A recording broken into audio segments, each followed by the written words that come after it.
5 years of devotion. 5 years of cooking his meals, ironing his shirts, and standing in his shadow while he climbed the corporate ladder.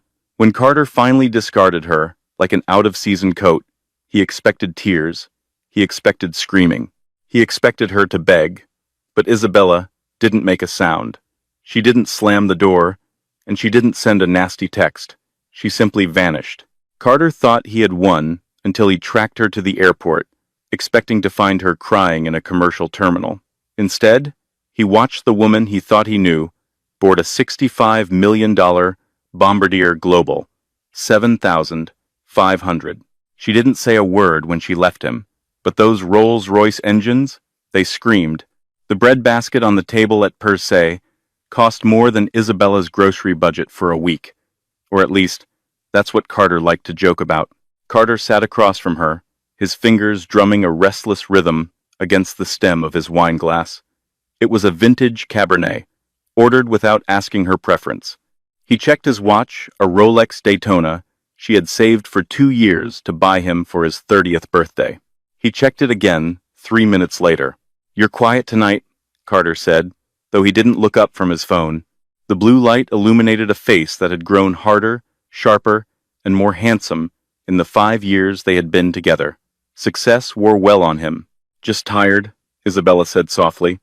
She adjusted the napkin on her lap. She wasn't tired. She was observant. Isabella knew the signs. A woman knows when the man she loves has mentally vacated the premises. It was the way he angled his body toward the door, the way he changed his passcode 3 weeks ago, the way the name Victoria had started appearing, in his stories always casual, always work-related. Victoria from legal, Victoria who knows the VP, Victoria who thinks I should wear navy suits. "Look, Bella," Carter started, finally setting his phone down. He clasped his hands. It was his closing the deal pose. He used it on clients, at Vanguard Hedges, the boutique private equity firm where he had just made junior partner. "We need to talk about the trajectory of things." Isabella took a sip of water. "Trajectory. Yes. You know how much pressure I'm under right now. The merger with the Kensington Group is massive. It requires a certain image, a certain availability. And I'm not available? You're..." Carter sighed, looking at her with a mix of pity and annoyance. She was wearing a simple cream dress she'd had for years. No jewelry, minimal makeup. To him, she looked like the struggling library archivist he'd met in a coffee shop 5 years ago. Reliable, safe, dull. "You're great, Bella. You really are. But my world is changing. I'm moving into circles that are, let's be honest, a bit above your comfort zone." Isabella didn't blink. "Above my comfort zone. Victoria, she's the daughter of the Kensington CEO. You know, she mentioned that. At the gala last week, you looked overwhelmed." Isabella remembered the gala. She remembered standing quietly by the bar while Carter ignored her for 3 hours to laugh at Victoria's jokes. She remembered Victoria looking her up and down, sneering at her off-rack shoes, and asking if she was Carter's assistant. "So, what are you saying, Carter?" Isabella asked. Her voice was steady, no tremble. Carter exhaled, looking relieved that she was making it easy. "I think we need to separate. I've already spoken to the landlord at our apartment. I'll keep the lease. I've found a nice studio for you in Queens. I'll pay the first 6 months. It's the least I can do." He slid a manila envelope across the white tablecloth. "It's a check," he whispered, lowering his voice so the diners at the next table, the CEO of a major tech firm and his wife, wouldn't hear, and a non-disclosure agreement. Just standard stuff. Since I work in high finance now, I can't have ex-girlfriends talking about my private life. It could spook investors. Isabella looked at the envelope. Then she looked at Carter. She saw the boy she had nursed through the flu. The man whose student loans she had quietly paid off, using savings she claimed were from an inheritance from her grandmother. She saw a man who believed, with every fiber of his being, that he had outgrown her. He expected a scene. He had prepared for a drink to be thrown. He had his speech ready about how she was being hysterical and how this proved she wasn't cut out for his world. Isabella reached out and took the envelope. She didn't open it. She slipped it into her tote bag. Okay, she said. Carter blinked. Okay, I understand. The trajectory has changed. Right. Exactly. Carter looked confused, his script useless. So, you're not angry? Carter, she said, standing up. She smoothed her dress. You are exactly the man I always suspected you would become. She didn't wait for the check. She didn't ask for the studio apartment key. She turned and walked out of the dining room of Per Se. Carter watched her go, a smirk slowly forming on his face. Easier than I thought, he told himself, picking up his wine. She knows her place. He texted Victoria. Done. She's gone. Meet me at the Pierre? He had no idea that the woman walking out of the restaurant had just triggered a sequence of events that would dismantle his entire reality. The apartment in Tribeca was technically Carter's.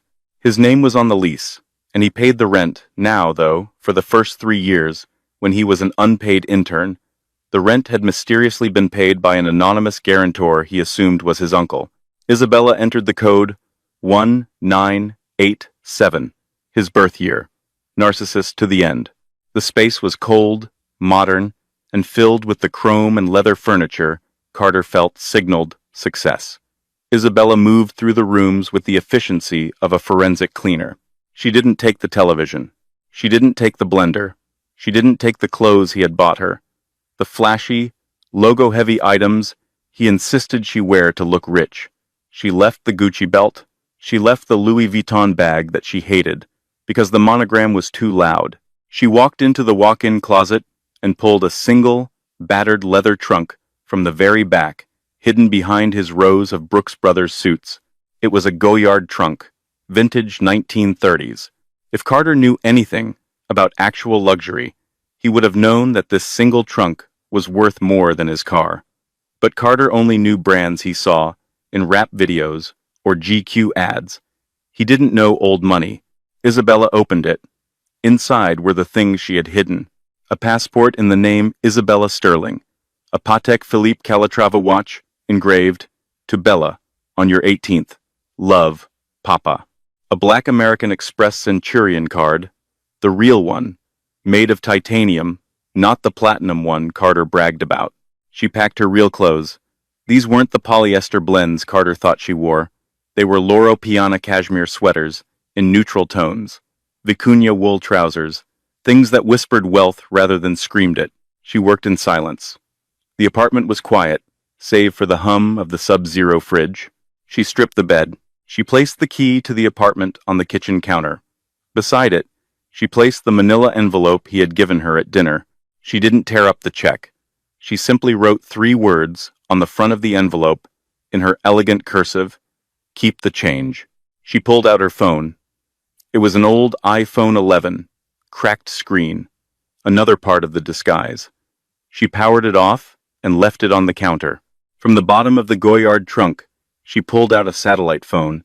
She dialed a number that had been saved in her memory since she was a child. Operations. A crisp British voice answered after one ring. "It's Isabella," she said. Her voice changed. The softness, the hesitation of the mouse Carter knew, evaporated. In its place was the steel of a woman raised in boardrooms. "I'm ready for extraction." "Miss Sterling," the voice said, sounding relieved. "It's been a long time. Your father has been concerned." "I know, Alfred. I'm done. The experiment is over." "Very good. Location? Tribeca. I need a pickup in 15 minutes. And the destination?" Isabella looked around the apartment one last time. She looked at the framed photo of her and Carter on the mantelpiece, taken 3 years ago in Central Park. He was looking at the camera. She was looking at him. "Home," she said. "Zurich first, then the island." "Understood. The car is 2 minutes away." "And Miss Sterling?" "Yes? Shall we prep the Global 7500? Or the Gulfstream?" "The Global. I want to sleep." "And Alfred?" "Yes, ma'am? Make sure the tail number is visible. I have a feeling I might be followed." It was a gamble, but she knew Carter. He was possessive. Even though he had discarded her, the moment he realized she hadn't gone to the studio in Queens, the moment he realized his mouse was off the grid, he would track her. He used the Find My Friends app religiously to spy on her. She left the old phone on, tracking active.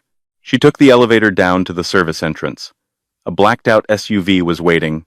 Not a Uber, not a Lyft. It was a Mercedes Maybach GLS 600. The driver, a man the size of a vending machine, stepped out and opened the door. "Miss Sterling," he nodded. "Evening, Rocco." As the heavy door thudded shut, sealing her in a cocoon of soundproofed leather and ambient lighting, Isabella exhaled. For 5 years, she had played the role of Isabella Miller, the orphan from Ohio. She had wanted to be loved for herself, not her name, not her billions. She had found her answer. She wasn't loved, she was used. "Teterboro Airport, Rocco," she said. "And don't spare the gas." Back in the apartment, Carter's phone buzzed. He was in the back seat of a taxi with Victoria, laughing as she critiqued his tie. He looked at the notification. "Isabella Miller has stopped sharing location." He frowned. "That's weird." "What is it, babe?" Victoria asked, tracing his jawline. "My ex. She turned off her location. She's supposed to be going to Queens." He opened the app. The last ping wasn't Queens. It was Teterboro. "Teterboro?" Carter laughed nervously. "Why would she be going to the private airport? She probably took the wrong bus." "Maybe she's stalking you," Victoria teased. "Maybe she thinks you're flying out." Carter's ego flared. "She's crazy. She's probably going to try to make a scene at the fence." "Driver, change of plans. Take us to Teterboro. I need to handle this before she embarrasses me." "Carter, seriously?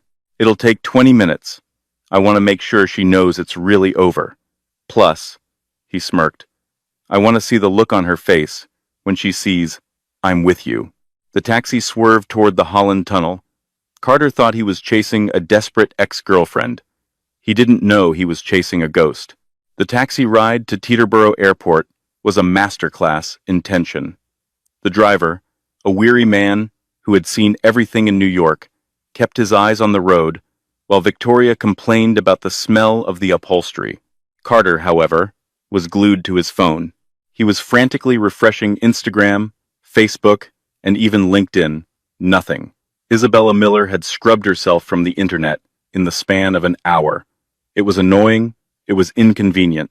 It was impressive? No, he corrected himself. It was childish. "Carter, this is ridiculous," Victoria sighed, scrolling through her own phone. "We're chasing a girl who buys her clothes at Target to a private airport. Do you know how stupid we're going to look? Security is going to laugh at us." "She's up to something," Carter muttered, his jaw tight. "She took the check. She took the NDA. Why is she here? I bet she's trying to catch a guy. Maybe she's waiting outside the FBO to harass some celebrity. I need to get that check back before she does something to embarrass me." They arrived at the entrance of Meridian Teterboro, one of the most exclusive fixed-base operators, FBOs, on the airfield. The parking lot was filled with Range Rovers, Porsche Cayennes, and S-Class Mercedes. The taxi looked like a rusted tin can amidst the heavy iron. Carter jumped out before the car fully stopped, marching toward the glass doors, with Victoria trailing behind, struggling in her heels. Inside, the lobby smelled of expensive leather and freshly brewed espresso. It was quiet, the kind of quiet that money buys. A receptionist with perfect posture and a headset looked up as Carter burst in. "Sir?" she asked, her voice cool and professional. "I'm looking for a woman," Carter demanded, leaning over the high marble counter, short, brown hair, dragging a beat-up suitcase. She would have just walked in here, maybe looking lost. The receptionist didn't blink. "Sir, we value the privacy of our clients. Unless you are a scheduled passenger, I'm going to have to ask you to wait outside."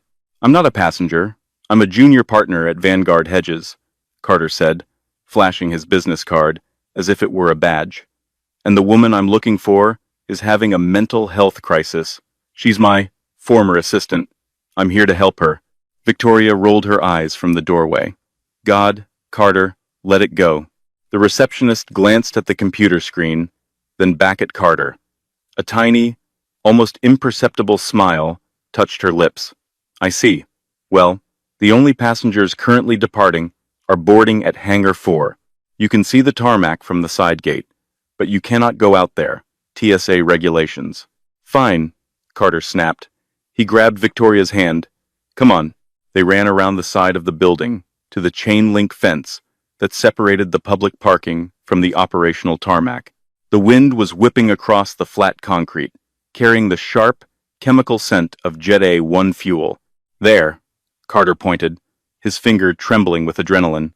About 100 yards away, under the harsh glare of the floodlights, sat a beast of a machine. It wasn't the small Cessna or Learjet Carter might have expected to see a mid-tier CEO renting. It was a Bombardier Global 7500, a $70 million ultra-long-range business jet. It was sleek, white, with a midnight blue stripe running down the fuselage. The tail number N180IS was painted in gold. The engines were already spooling up, a high-pitched whine that vibrated in Carter's chest. "That's a big plane," Victoria said, her voice suddenly hushed. That's billionaire territory, Carter. She's probably a flight attendant," Carter said quickly, laughing nervously. "Yeah, that's it. She never told me, but she must have gotten a job as a stewardess. That's why she's here." Then, a black Mercedes Maybach rolled onto the tarmac, bypassing security checkpoints entirely. It pulled right up to the red carpet that had been rolled out to the jet's air stairs. The driver got out. It was the giant man, Rocco. He opened the back door. Isabella stepped out. From 100 yards away, Carter watched. He saw her silhouette against the hangar lights. She wasn't wearing a flight attendant uniform. She was wearing a trench coat that flowed in the wind and sunglasses, despite it being night. Rocco bowed his head. He didn't hand her a tray of drinks to load. He handed her a phone and took her tote bag, the one with the fake Louis Vuitton monogram, handling it like it contained the crown jewels. "Wait," Carter whispered. "Why is the driver bowing?" Isabella paused at the bottom of the stairs. She turned. For a second, just a split second, she looked toward the fence. It was impossible for her to see him in the dark, through the chain links, but Carter felt a chill run down his spine that had nothing to do with the wind. She didn't wave. She didn't cry. She turned back, grabbed the handrail, and ascended the stairs with a grace he had never seen in their 5 years together. "She's boarding?" Victoria said, sounding stunned. "She's the passenger, Carter. She's the only passenger." "No." Carter shook his head, his reality fracturing. "No, that's impossible. She coupons. She buys generic cereal. She fixed my socks with a sewing kit because we couldn't afford new ones." The cabin door of the Global 7500 sealed shut with a thud that echoed across the tarmac. The stairs retracted. The massive Rolls-Royce Pearl engines roared to life, the sound escalating from a whine to a thunderous growl. The jet taxied smoothly, turning its tail toward the fence where Carter stood. "Cover your eyes." Victoria shrieked as the wash hit them. A blast of hot air and the smell of kerosene slammed into Carter, blowing his tie over his shoulder and forcing him to grab the fence to stay upright. It was a physical slap in the face. He watched as the jet accelerated down the runway. It lifted off effortlessly, banking sharply to the east, climbing toward the stratosphere, leaving Carter standing in the exhaust fumes of the woman he had just fired from his life. He looked at the empty tarmac. He looked at the check he still had in his mental image, the $5,000 severance he had given her. "Who the hell was that?" Victoria asked, her voice trembling. Carter stared at the red navigation lights, disappearing into the clouds. "I don't know," he whispered. "I really don't know." Monday morning, at Vanguard Hedges, was usually a symphony of aggressive typing, shouting into headsets, and the clinking of espresso cups. But today, the atmosphere in the glass-walled conference room on the 40th floor was grave. Carter sat near the end of the mahogany table, nursing a coffee he hadn't touched. He looked terrible. He hadn't slept. He had spent the last 36 hours scouring the internet for Isabella Miller and finding nothing but dead ends. He had even driven past the studio apartment in Queens he had rented for her. It was empty. The landlord said the key had been returned by courier with a note, "Not needed." Carter, Focus, Mr. Hedges snapped. Hedges was the senior partner, a man who usually exuded confidence. Today he looked sweaty. He kept adjusting his tie and checking the video conferencing system. Sorry, sir. Carter sat up straight. Just allergies. Well, take a Claritin. We need to be sharp. The Kensington merger is on the line, but there's a complication. Kensington merger of a gun. The room went silent. The Kensington Group was the target, a massive conglomerate of luxury hotels and shipping interests. Acquiring it would make Vanguard Hedges a major player on Wall Street. What kind of complication? Asked Victoria, who was sitting across from Carter, looking perfectly put together, though she had been giving Carter side-eye all morning. The Kensington Group isn't actually owned by the board, Hedges explained, pulling up a slide on the projector. It's a subsidiary, a holding company. Owned by who? Carter asked. The Sterling Family Trust, Hedges said, his voice dropping an octave. A murmur went through the room. The Sterlings. They were old money. Not tech billionaire money. Not celebrity money. They were railroad, steel, and shipping money. They were the kind of family that didn't appear on Forbes lists because they paid people to keep their names off them. I thought the patriarch, Archibald Sterling, died last year, Victoria noted. He did, Hedges said, clicking to the next slide. And control of the trust has passed to his sole heir, his granddaughter. She's been living in anonymity for the last few years, apparently part of some grounding exercise her grandfather insisted on before she took the reins. She wanted to understand the value of $1 or some such nonsense. Carter's stomach gave a violent lurch. The coffee threatened to come up. Grounding exercise. Value of $1. Anonymous. We have a meeting with her proxy today, via video link, to get approval for the merger, Hedges said. But rumor has it, she might dial in herself. If she does, you all need to be on your best behavior. This woman controls assets worth more than the GDP of Switzerland. She is not to be trifled with. The screen at the head of the table flickered to life. The logo of Sterling Global appeared, a golden lion holding a key. Then, the video feed connected. It was a boardroom in Zurich. The view out the window behind the table showed the Swiss Alps and Lake Zurich. Sitting at the head of the table was an older British man, Alfred, the voice on the phone. Good morning, gentlemen and ladies, Alfred said. I am Alfred Pennyworth, advisor to the trust. Mr. Pennyworth, Hedges smiled, his voice syrupy. An honor. We are ready to present our strategy for the Kensington acquisition. Yes, about that, Alfred interrupted gently. The chairwoman has reviewed your proposal. She has some reservations about the leadership culture at Vanguard Hedges. Culture? Hedges blinked. We are a top-tier firm. We value integrity, hard work. The chairwoman values a character, Alfred said. She believes that how a man treats the little people is how he will treat his shareholders. Carter felt the blood drain from his face. His hands were shaking under the table. She would like to speak to the junior partner leading this deal, Alfred said. Mr. Carter Davis, is he present? All eyes turned to Carter. Hedges beamed, patting Carter on the shoulder. Yes, Carter is our rising star. He's right here. Excellent, Alfred said. One moment. Alfred moved his laptop slightly. The camera angle shifted. A woman walked into the frame. She was wearing a white power suit that cost more than Carter's car. Her hair was cut in a sharp, chic bob, different from the messy bun she used to wear, but the face was undeniable. She sat down. She looked directly into the camera lens. Her eyes were cold, hard, and familiar.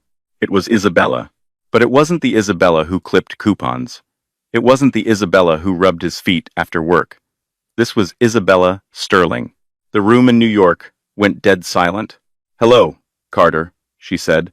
Her voice was crystal clear, amplified by the high-tech speakers. Bella? Carter squeaked. It was a pathetic sound. Hedges looked from the screen to Carter. You know Miss Sterling? Carter stammered. We used to know each other. Isabella smiled. It wasn't a nice smile. Mr. Davis and I cohabited for 5 years in New York, until last Friday night, actually. When he explained to me that his trajectory had outgrown my, what was the phrase, comfort zone, Victoria audibly gasped. Hedges looked like he was having a stroke. Carter tried to speak, but his throat was dry as sand. Mr. Hedges, Isabella said, turning her gaze to the senior partner, your associate attempted to buy my silence and my dignity with a check for $5,000 and a studio apartment in Queens. He told me that to succeed in high finance, he needed a partner who fit the image. She paused, leaning forward. I am currently reviewing the Kensington merger, and I have to say, I am struggling to see the value in a firm that employs men who can't recognize a diamond because they are too busy looking for glitter. Ms. Sterling, Hedges stuttered. I had no idea. This is a personal matter. Business is personal, Mr. Hedges. Isabella cut him off. My grandfather taught me that. You invest in people. And frankly, your rising star is a bad investment. He lacks judgment. He lacks loyalty. And worst of all, he lacks taste. She picked up a piece of paper from the table in Zurich. I am rejecting the merger, Isabella said calmly. Furthermore, the Sterling Trust will be pulling its current assets from Vanguard Hedges. We are moving our portfolio to Goldman Sachs. Effective immediately. Wait! Hedges screamed, standing up. That's 40% of our liquidity. You can't just... I can, Isabella said. That's the beauty of the trajectory, Mr. Hedges. It can change very quickly. She looked at Carter one last time. Oh, and Carter? Carter looked up, his eyes filled with tears of panic. I never cashed the check, but I did keep the change. The screen went black. For 10 seconds, no one moved. The silence was heavy, suffocating. Then, Hedges turned to Carter. The veins in his neck were bulging. His face was a mask of pure, unadulterated rage. Get out, Hedges whispered. Sir, Get out, Hedges roared, throwing his coffee mug against the wall. It shattered, splattering dark liquid all over the framed awards. You didn't just dump a girl, you idiot. You dumped the Kensington Group. You dumped the Sterling fortune. Get out of my building before I throw you out the window. Carter stood up, his legs wobbling. He grabbed his briefcase. He didn't look at Victoria. He didn't look at his colleagues. He walked out of the conference room, past the reception desk, and to the elevator. As the doors closed, he saw the receptionist watching him. It was the same look the woman at the airport had given him. Pity, and a little bit of amusement. Carter Davis pressed the button for the lobby. He was going down, and he had a feeling he wouldn't stop falling for a very long time. The sidewalk outside the Vanguard Hedges building on 6th Avenue was cold, but the chill Carter felt came from within. He was holding a cardboard box containing a stapler, a gym bag, and the shattered remains of his Employee of the Month mug. He stood there, waiting for Victoria. They were supposed to go to lunch at Le Bernardin after the meeting. Surely she would understand. Surely she would see that he was a victim of a cruel deception. The revolving doors spun. Victoria emerged, typing furiously on her phone. She didn't look like a supportive girlfriend. She looked like a woman doing damage control. Vic, Carter called out, stepping toward her. Hey, look, it's a mess, but I can fix this. I just need to call some contacts at J.P. Morgan. I'll land on my feet. Victoria stopped. She looked at him over the rim of her sunglasses. It was the look one gives to a piece of gum stuck to a shoe. Carter, she said, her voice devoid of affection. Delete my number. What? Babe? Come on. It's just a setback. A setback is missing a quarterly target, Victoria snapped. You were publicly eviscerated by the heiress to the Sterling fortune. You're radioactive. Do you know what the partners are saying upstairs? They're saying you're a liability. The Kensington deal is dead because of you. But she lied to me, Carter pleaded, his voice cracking. She pretended to be poor. That's entrapment or something. She didn't pretend to be poor, Carter. She was just herself.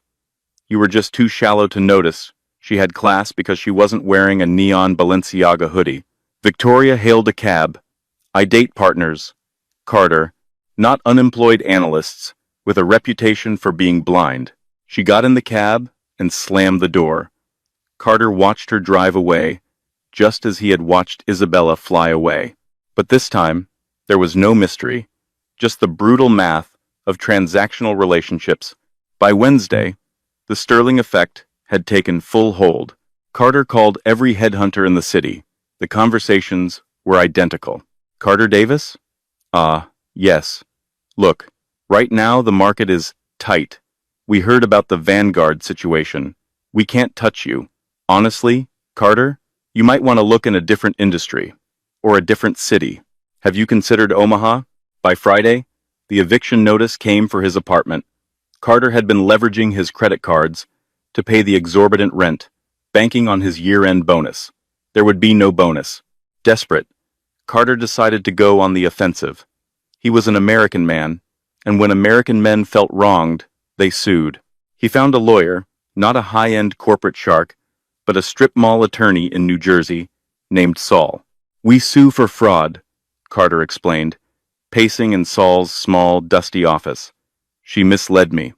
I supported her for 5 years. I paid for her food. I paid for our apartment. That's palimony or something, right? She's a billionaire. She owes me back pay for lifestyle maintenance." Saul chewed his pen. "You want to sue Isabella Sterling, the head of the Sterling Trust?" "Yes, she played me." Saul sent the letter. A demand for $5 million in emotional distress and reimbursement of living expenses. The response arrived 48 hours later. It didn't come by mail.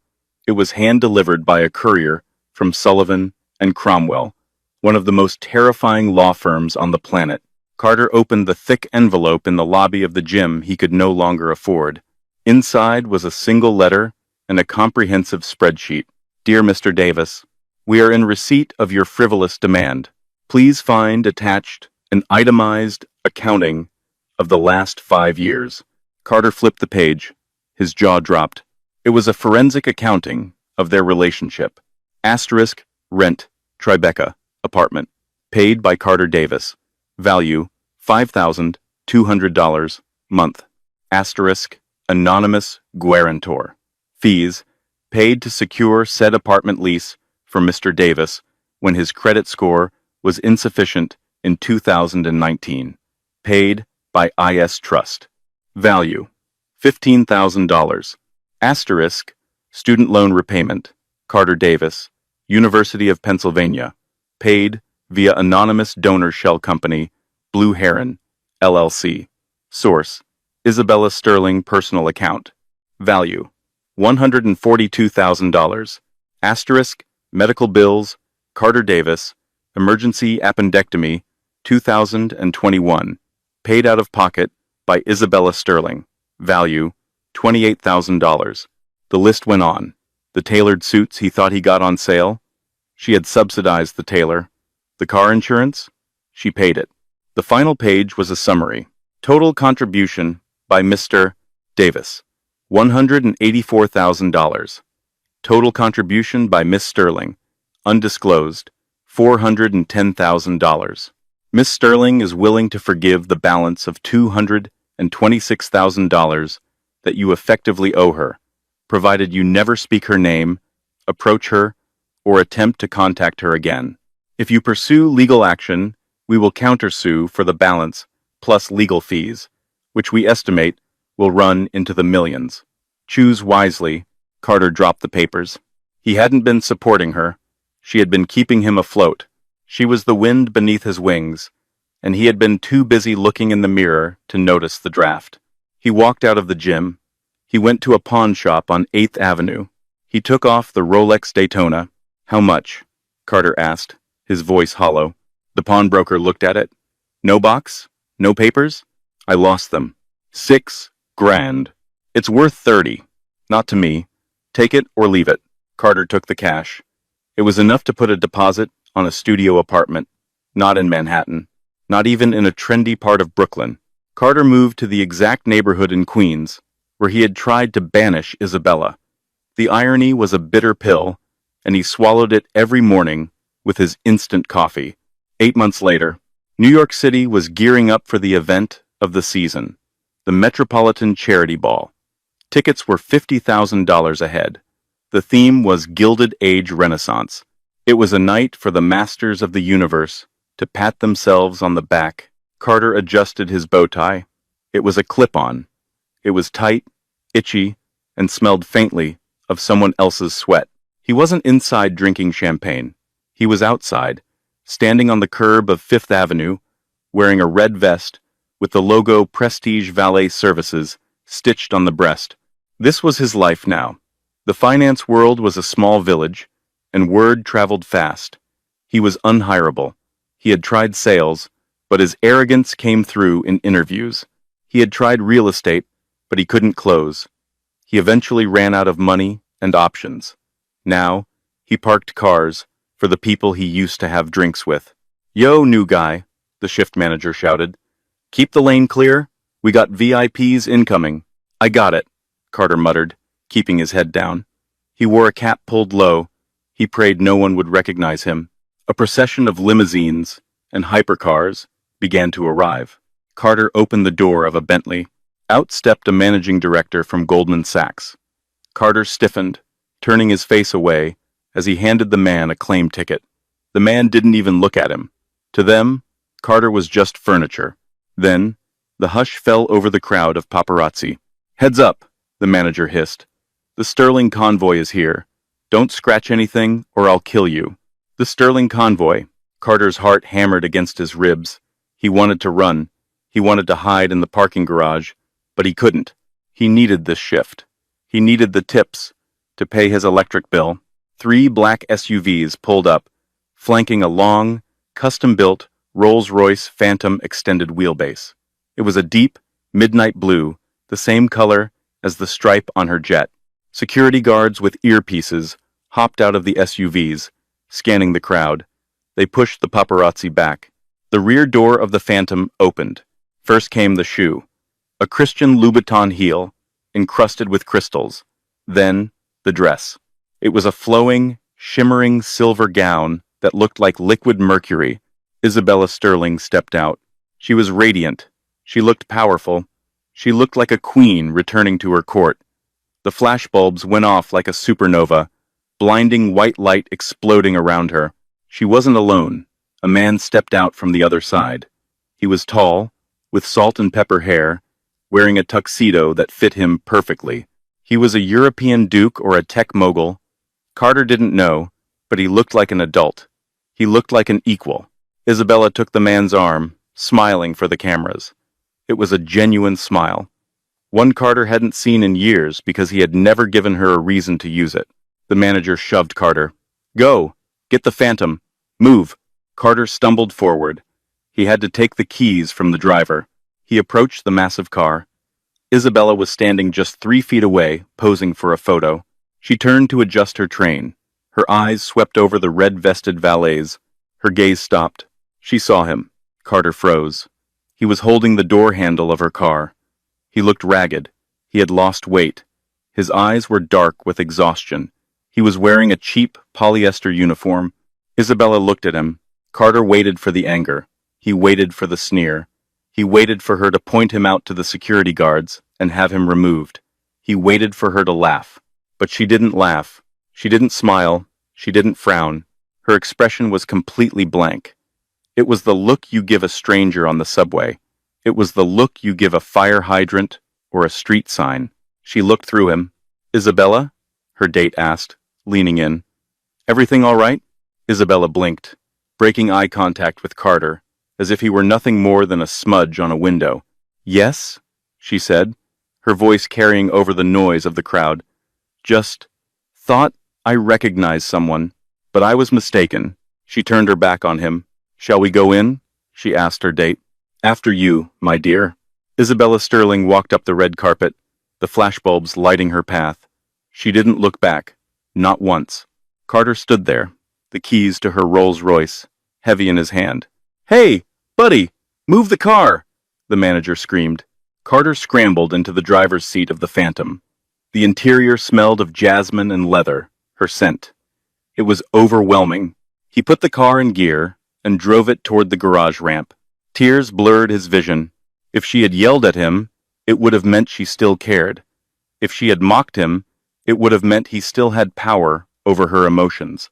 But she hadn't. She had looked at him and seen nothing. He wasn't an ex-boyfriend. He wasn't an enemy. He was just the help. He had told her she wasn't part of his trajectory. Now, he was just a bystander in hers. Carter parked the car in the dark, underground garage. He turned off the engine. He sat in the silence of the luxury car he would never own, gripping the steering wheel, and for the first time in his life, he understood the true cost of silence. The engine of the Rolls-Royce Phantom ticked softly as it cooled in the subterranean darkness of the parking garage. Carter sat in the driver's seat for a long time, 5 minutes, 10 minutes, maybe 20. The leather was soft, the kind of softness that didn't just happen. It was engineered. The scent of jasmine, Isabella's signature, wasn't just a perfume anymore. It was a ghost. He looked at his reflection in the rearview mirror. The dim garage lighting was unforgiving. It showed the gray hairs sprouting at his temples, the lines of stress etched around his mouth, the hollowness of his cheeks. He wasn't the golden boy of Vanguard hedges anymore. He was just a man in a red polyester vest, parking a car for a woman who used to fold his laundry. He remembered the day he broke up with her. He remembered the feeling of superiority, the absolute certainty that he was the protagonist of the movie and she was just a supporting character written out of the script. He had thought he was upgrading. He had thought he was shedding dead weight. He gripped the steering wheel, his knuckles turning white. The silence in the car was deafening. It was heavier than any scream, sharper than any insult. Isabella hadn't ruined him. That was the hardest pill to swallow. She hadn't sued him into oblivion, though she could have. She hadn't planted stories in the press to destroy his reputation, though she had the connections to do so. She hadn't even gotten him fired directly. She simply refused to do business with a man she didn't respect, and the market had done the rest. She had simply outgrown him, and she had done it without a single word of malice. Carter opened the door and stepped out. He looked at the car one last time, the physical manifestation of the distance between them. He closed the door with a soft, solid thud. He walked back up the ramp, handed the keys to the manager, and clocked out. He didn't finish the shift. He walked into the cool New York night, the sounds of the city washing over him, and for the first time in his life, he felt entirely, completely small. 7 years later, the rain in Columbus, Ohio, was different from the rain in New York. It didn't bounce off concrete canyons. It soaked into the earth, turning everything a dull, flat gray. Carter Davis adjusted the manager name tag on his shirt. It was a reputable dealership, Midwest Motors. They sold sensible sedans and reliable SUVs to sensible, reliable people. It was a good job. It paid the mortgage on his small 2-bedroom townhouse. It allowed him to buy a craft beer on Fridays and maybe catch a movie. It was a life. A quiet, invisible life. The showroom was slow today. The rain kept customers away. Carter stood by the coffee machine, watching the sales floor. At the front desk, a young salesman named Ryan was arguing on his cell phone. Ryan was 24, ambitious, and wearing a suit that was a little too shiny. He reminded Carter so much of himself that it sometimes made his stomach ache. "Look, babe, I can't," Ryan was saying, his voice carrying across the quiet room. "I have to stay late. The regional manager is coming in tomorrow. You can take the bus, can't you? It's not that big a deal." Carter watched as Ryan rolled his eyes, listening to the person on the other end. "Stop crying, okay? You're being dramatic. I'm doing this for us. I'm building a career here. You don't get the vision." The words hit Carter like a physical blow. "You don't get the vision." Carter set his coffee down. He walked across the showroom floor. His steps were measured, heavy. "Ryan," Carter said. The young man looked up, startled. He covered the phone. "Boss? Just a sec. Just dealing with." "Hang up," Carter said. His voice wasn't loud, but it had a density to it that made Ryan freeze. What?" "Tell her you'll pick her up, and then hang up the phone." Ryan blinked, confused by the intensity in his manager's eyes. Okay. Hey, babe. I'll come get you." "Yeah. Bye." He hung up and looked at Carter with a defensive smirk. "Sorry about that, boss. She just doesn't understand the grind, you know? She thinks I can just leave whenever. But I've got a trajectory. I'm going places. Carter leaned against the desk. He looked at this kid, this arrogant, foolish kid who thought the world owed him a favor because he put on a tie. You think she's holding you back? Carter said. It wasn't a question. I mean, kinda, Ryan shrugged. She's sweet, but she's just simple. She's happy with whatever. I want the big life. I want the penthouse. I want the jet. Carter let out a short, dry laugh. The jet. Yeah, that's the dream, right? Carter looked out the window, at the rain, falling on the rows of Ford Explorers and Honda Civics. Let me tell you something, Ryan. Something I learned the hard way. Carter crossed his arms. You think the person standing quietly beside you is weak. You think because they don't demand things, they don't have value. You think you're the sun, and they're just a planet orbiting you. Ryan frowned. I guess, but you're wrong, Carter said softly. They aren't the planet. They're the gravity. They're the thing holding you to the earth so you don't float off and suffocate in space. And the moment you cut that gravity, you don't fly, Ryan. You drift. You drift into the cold and the dark, and you realize that simple girl was the only thing making you real. Ryan stared at him. He had never heard his boss talk like this. Carter was usually all about numbers, quotas, and inventory. You treat her like she's the prize, Carter said, his voice hardening. Because if you don't, one day you're going to turn around, and she'll be gone. And she won't scream. She won't fight. She'll just leave. And the silence she leaves behind? It will be the loudest thing you ever hear. Ryan looked down at his phone. He looked back at Carter. Is that what happened to you? Carter didn't answer. He just patted the counter. Go pick her up. Take the rest of the afternoon off. But the regional manager, I'll handle it. Go. Ryan grabbed his keys and ran out into the rain. Carter watched him go, hoping that maybe, just maybe, he had saved one idiot from becoming him. The final broadcast. Carter walked back to his office. He sat down and turned on the small TV, mounted in the corner, to catch the evening news. The local news anchor was droning on about the weather, but then the graphic changed. Breaking news. Global Philanthropy Summit. Carter's hand hovered over the remote to mute it, but he stopped. The footage showed a familiar airfield. It was Zurich, Switzerland. A massive, sleek aircraft was taxiing on the runway. It was a new model, a Bombardier Global, 8000, even bigger and faster than the one from years ago. The tail was painted a deep, royal blue with a golden lion emblem. The reporter's voiceover kicked in. The summit kicked off today with the arrival of Isabella Sterling, chairwoman of the Sterling Trust. Miss Sterling, notoriously private, has just announced a personal donation of $2 billion to clean water initiatives across the developing world. The camera cut to a podium. There she was. Isabella was older now. There were fine lines around her eyes, strands of silver in her dark hair. She looked even more beautiful than she had at 25. She didn't look like a porcelain doll. She looked like iron and silk.